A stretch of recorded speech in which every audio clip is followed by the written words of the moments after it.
ఇంట్లో అందరూ అక్కడ ఉంటారు. ఇంతలో బాలు అయితే సరుకులు తెచ్చారు కదా, సరే డబ్బులు రేపిస్తానులేండి అని చెప్పి బాలు అంటాడు. దాంతో ప్రభావతి అయితే రే ఆగరా, ఏంట్రా సరుకులు ఇప్పుడు వస్తే డబ్బులు రేపివ్వడం ఏంట్రా అని చెప్పి అంటూ ఉంటుంది. నా దగ్గర ఇప్పుడు లేవమ్మా, రేపిస్తానని చెప్పి బాలు అంటాడు.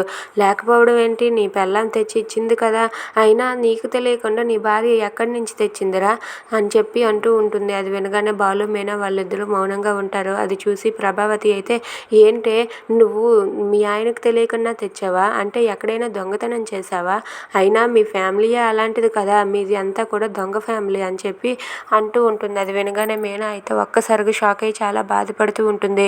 ఎక్కడ దొంగతనం చేసావే అని చెప్పి ప్రభావతి మీనాని అడుగుతుంది. దాంతో అక్కడ ఉన్న మీనా అయితే అత్తయ్య దొంగతనం చేసి డబ్బు తెచ్చేంత కర్మ నాకేం పట్టలేదు అత్తయ్య అని చెప్పి గట్టిగా అంటుంది. అది వినగానే ప్రభావతి అయితే ఇక చాలు ఆపు, మీ తమ్ముడు కూడా అలాంటి వాడే, నువ్వు అలాంటి దానివే నిరూపించుకున్నావు, లేకపోతే నీ భర్తకు తెలియకుండా ఇప్పుడు నీకు అంత డబ్బు ఎక్కడి నుండి వచ్చిందే అని చెప్పి అడుగుతూ ఉంటుంది. దాంతో మీనా అయితే ఒక్కసారిగా షాక్ అయ్యి అలా ఉండిపోతుంది. ఇక బాలు కూడా ఏం మాట్లాడకుండా మౌనంగా ఉండిపోతాడు.